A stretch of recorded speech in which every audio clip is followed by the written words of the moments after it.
Aqui é Mariana Mortani, do blog magialiterária.net, e hoje eu vou falar sobre as minhas melhores leituras de 2015.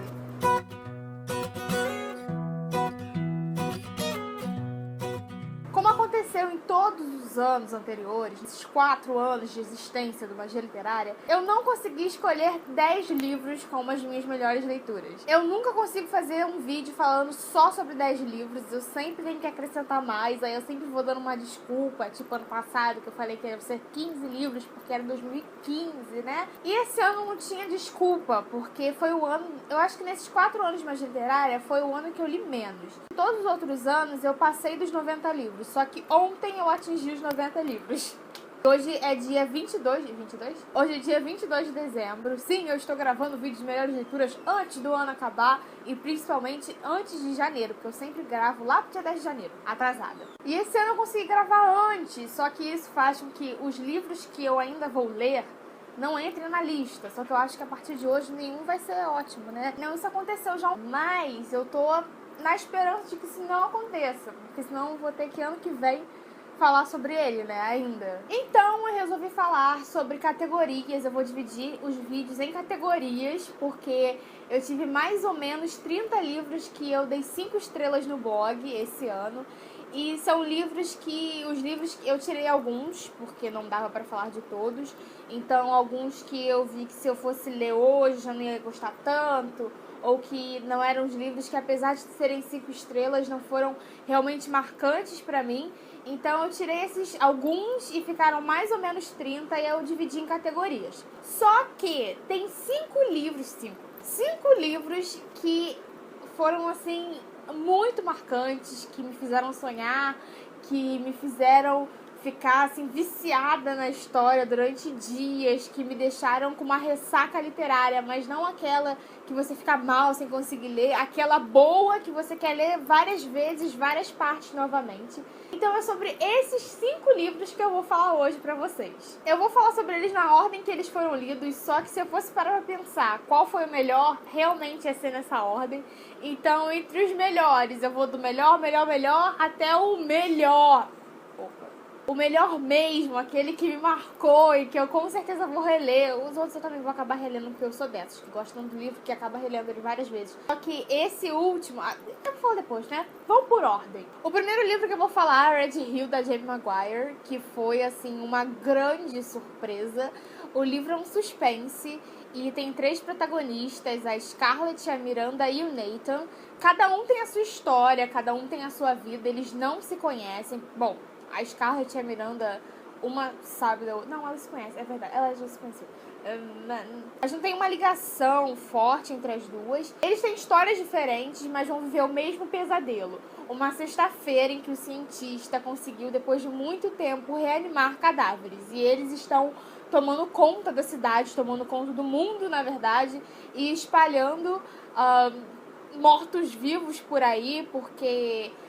eu não vou falar porque senão eu vou estragar a surpresa, né? Mas eles estão basicamente espalhando mortos-vivos por aí. O livro tem ação, o livro tem suspense, o livro me fez ficar acordada até mais tarde pra poder terminar a leitura. E quando eu fui dormir, eu acordei no meio da noite, sonhando que eu tava numa cena do livro que o carinha não, o zumbi, eu esqueci como é que uma menina chama,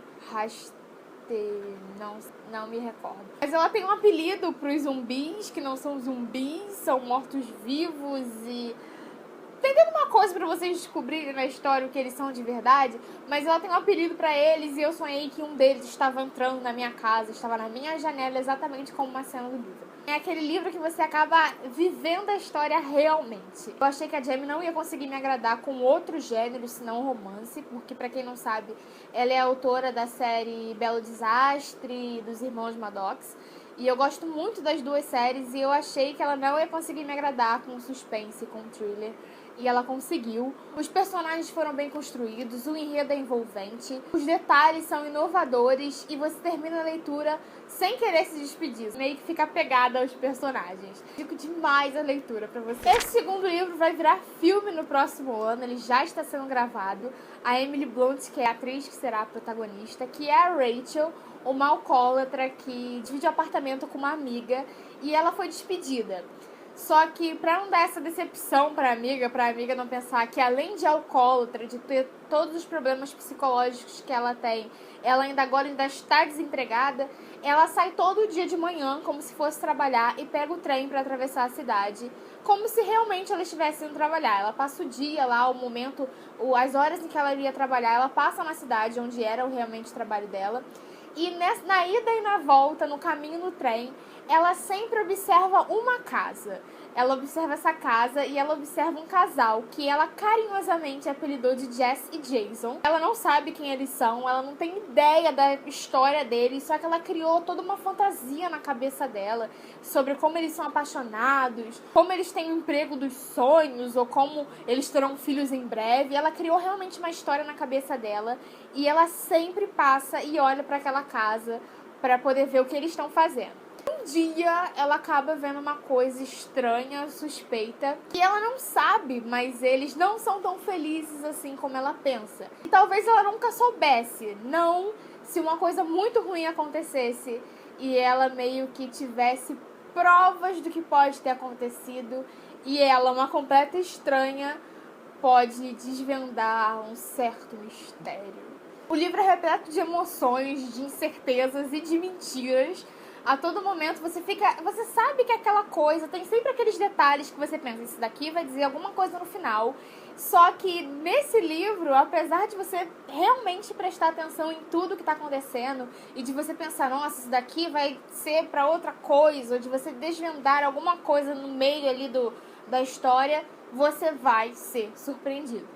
Não tem como você adivinhar tudo, não tem. Se alguém dizer pra mim, olha, eu adivinhei tudo que aconteceu, eu falo, você está mentindo, porque não tem. É tão incrível a maneira como a autora conseguiu colocar a gente na cabeça da Rachel. É realmente incrível, porque eu não me lembro de estar na cabeça de uma personagem, de um livro ser narrado em primeira pessoa e eu conseguir me sentir como eu me senti com esse livro. A maioria dos livros que eu gosto muito, que eu acredito que a narrativa foi muito boa, ou que os personagens foram envolventes, ou que eu consegui me colocar dentro da história, foram em livros com narrativa em terceira pessoa.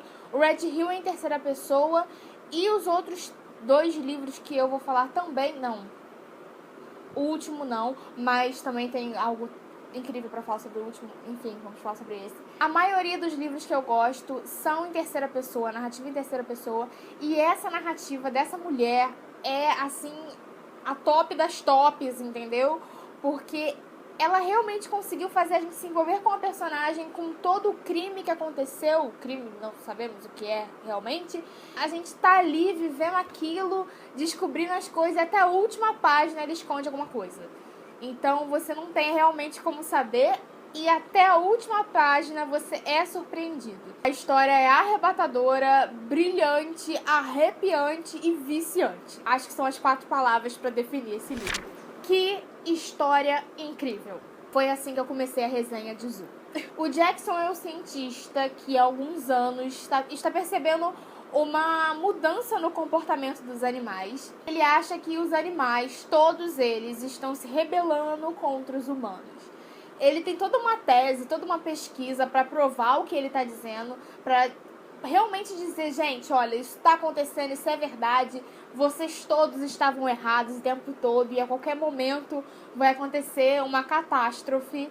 É exatamente isso que acontece. Num dia, como outro qualquer, ele recebe um chamado de um amigo dele para ele ir até a África para ver o que está acontecendo com os leões. Eles estão matando acampamentos e isso nunca aconteceu, né? É África, vocês sabem, vocês devem saber, tem a savana, as pessoas vão lá e os leões e os animais convivem, de certa forma, com os humanos e, de repente, eles estão atacando de uma forma diferente do que se fosse um ataque normal. Não quero falar pra vocês não... Ah, mas quem sabe... Bom, eu, por exemplo, eu gosto muito de animais, do assunto animais, e eu sabia disso, sobre os ataques em bando, homens, né, machos e tal. Fica a dica. Ele recebe esse chamado, ele precisa ir até lá, e ele vai ver vai provar ali o que tá acontecendo na frente dele. Ele vai ver realmente, é ali que ele vê que tudo aquilo que ele pesquisou é verdade. Acho que a gente consegue perceber que até ele, mesmo sabendo que aquilo poderia acontecer, ele fica impressionado e mais dúvidas surgem. Então, mais difícil do que provar que era verdade vai ser parar, vai ser descobrir como parar com tudo isso. O enredo e a narrativa são intensos do início ao fim. Você não consegue parar a leitura e quando chega no final, eu cheguei à última página assim, ué, acabou? Foi isso? Acabou? Tipo, já?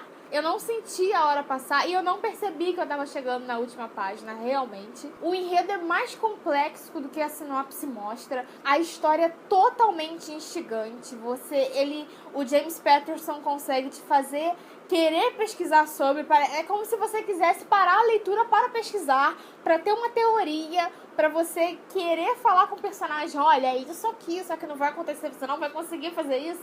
E você fica pensando como que eu vou ajudar, o que eu penso sobre isso, como que deve ser, o que é verdade. A todo momento você se faz várias perguntas e mais surgem... Nossa, as coisas estão caindo do nada, gente. É realmente o tipo de livro que você não consegue parar de ler e que quando termina você fica, ai, dever cumprido, mas, ai, por que tinha que acabar, sabe?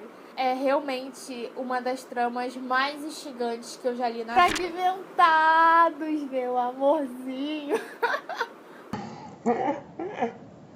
Eu gostei tanto de Fragmentados que, ó, eu até vou falando do livro e vou sorrindo, vocês percebem isso? Quando eu gosto muito do livro, eu fico sorrindo o tempo todo no vídeo, porque é... O que tem aqui? Ai, tem um marcador aqui. Enfim. Eu fico sorrindo quando eu falo da história, quando eu gosto muito.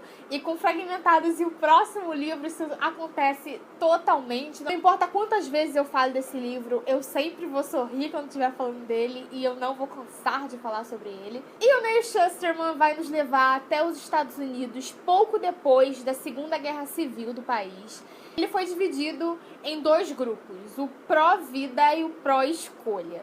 O primeiro, basicamente, acredita que as pessoas eles são contra o aborto, é isso. Eles são contra o aborto, eles não acreditam que abortar é uma coisa boa. Eu não vou falar sobre isso para não entrar em méritos e colocar a minha opinião sobre uma coisa que não tem a ver com a ficção. O pró-escolha são aquelas pessoas a favor do aborto. Depois de muitas mortes, inclusive a de cirurgiões que praticavam o aborto e de mulheres que estavam engravidando apenas para vender o tecido fetal, o aborto foi aprovado.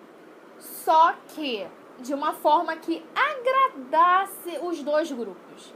O aborto só pode acontecer entre os 13 e os 18 anos. Como isso? Como? Fragmentando as pessoas. É como uma doação de órgãos, só que muito pior, de uma maneira muito ruim. Acho que o que mais me agradou no livro... eu não quero ficar repetindo coisa, apesar de ficar dizendo toda hora que o livro é ótimo, mas tem um vídeo, eu vou deixar o link aqui pra vocês podem clicar aqui, mas depois de vocês terminarem esse vídeo, vocês podem clicar aqui ou no link da descrição do vídeo, que vocês vão lá assistir minha resenha ou ler minha resenha escrita, porque eu gostei tanto do livro que eu tive que fazer os dois. Eu gosto muito de distopia, é o meu gênero favorito, sem dúvidas. Muitas pessoas acreditam que é fantasia por causa de Harry Potter, mas Harry Potter é o meu livro favorito da vida, minha série favorita da vida, mas o gênero dele não é o meu favorito. É distopia, sem dúvidas. O livro traz tantas coisas da nossa realidade, tipo a doação de órgãos e o aborto e a cegonha. Gente, a história da cegonha eu achei incrível, eu não vou cansar de repetir isso também. Sabe a história da cegonha? Que tem pai que fala pro filho, a cegonha te trouxe pro papai e pra mamãe. Então isso tem uma coisa ótima. É uma história que traz tantas coisas boas, coisa política, tem final, é uma série, mas tem final. E eu fiquei muito, muito, muito feliz quando eu recebi a agenda de fim de ano da Novo Conceito e veio lá entre os lançamentos do próximo ano, Desintegrados, que é a continuação deste livro aqui, maravilhoso. Então leia, não deixe de ler, por favor. E não deixe de assistir o vídeo também, porque eu tenho certeza que vocês não vão conseguir, porque todo mundo que eu falei assiste o vídeo, a pessoa foi lá e comprou. Eu, inclusive, comprei livros para dar de presente, porque eu sou dessas. Eu gosto tanto de livros que eu começo a comprar para dar de presente, para distribuir a história. Tipo, todo mundo precisa ler. Sim, vocês precisam ler. Agora, aquele que eu não sabia. Quando eu li Fragmentados, eu falei assim, olha, não vai ter livro que vai superar Fragmentados esse ano. Só que esse superou de uma certa forma, mas são histórias completamente diferentes e que se tornaram Fragmentados, e este livro que eu vou falar agora se tornaram os meus livros favoritos da minha vida. E o livro que eu estou falando é Todos os Nossos Ontens. Gente. Esse livro, eu falei que eu ia gravar. Eu falei assim, gente, eu falei na resenha. Gente, eu gostei tanto desse livro que eu vou ter que gravar um vídeo falando sobre ele. Só que eu não consegui por causa da faculdade. A culpa é da faculdade. A gente vai para um futuro onde existe uma máquina do tempo chamada Cassandra. Sim, Cassandra. O nome dessa máquina é Cassandra. E ela foi criada principalmente para o bem. O criador dela tinha o objetivo de acabar com desastres naturais, com coisas relacionadas ao governo, coisas ruins que acontecessem. Só que, obviamente, né, porque é assim, as coisas acontecem, coisas boas acabam se tornando ruins, um governo tipo deles, tipo assim, o nosso, né? Então, o objetivo da máquina foi desviado e muitas coisas ruins começaram a acontecer por causa da máquina. Nesse futuro, vive a Em, uma das personagens mais fortes que eu conheci na vida. E ela é uma personagem que logo no início, nas primeiras páginas, a gente consegue ver a bravura, a força que ela tem. E ela tá lá nesse futuro, eu não vou dizer as condições dela, não vou dizer onde ela tá, qual é a ligação dela com a máquina, o que tem ali, porque ela é a principal, mas ela não pode desistir do que ela se tornou. Ela não tem como apagar isso, mas ela tem como mudar o que ela vai ser e o que ela seria se a máquina não tivesse sido construída. Então, ela não pode mudar o ontem. Todos os ontens dela. Mas ela pode mudar o futuro do passado dela. Deu pra entender? Deu, né? Deu. Presta atenção. Dá pra entender. Só que aí a gente também tem outra personagem. A gente tem a Marina, que é uma garota fútil que só pensa em uma coisa: o melhor amigo dela. Que ela quer que seja mais do que o melhor amigo. E aí ele vai fazer um convite pra ela, e depois desse convite, uma coisa muito ruim vai acontecer pra ele, e ela meio que vai se sentir responsável por ele. Ela tem que cuidar dele, ela tem que fazer ele se sentir bem, e principalmente ela tem que evitar que algo ruim aconteça com ele, porque o mundo dela gira em torno dele. Só que a Marina não imagina a grande responsabilidade que ela tem em mãos. Ponto. É isso que eu tenho pra falar. O livro é único. Palavra pro livro. Único.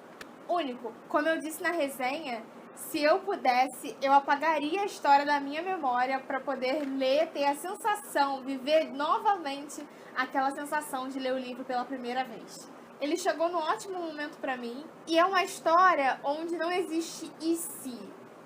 Eles vão ter uma chance, porque tem a Em e outra pessoazinha lá, maravilhosa, amorzinho, que vai mudar, vão tentar mudar a situação da máquina, esse futuro deles, do passado deles. E, ai, gente, eu não consigo nem falar direito sobre o livro, sério, é muito bom, muito bom. O enredo é sem igual, a leitura é frenética, os personagens são fascinantes. Não importa quantas vezes eu fale, ou o que eu fale, ou o que eu escreva na resenha, eu não vou conseguir fazer jus a esse livro. Eu não vou conseguir definir esse livro em palavras, eu não vou conseguir fazer com que vocês tenham vontade de ler, percebendo tudo o que eu senti com essa leitura.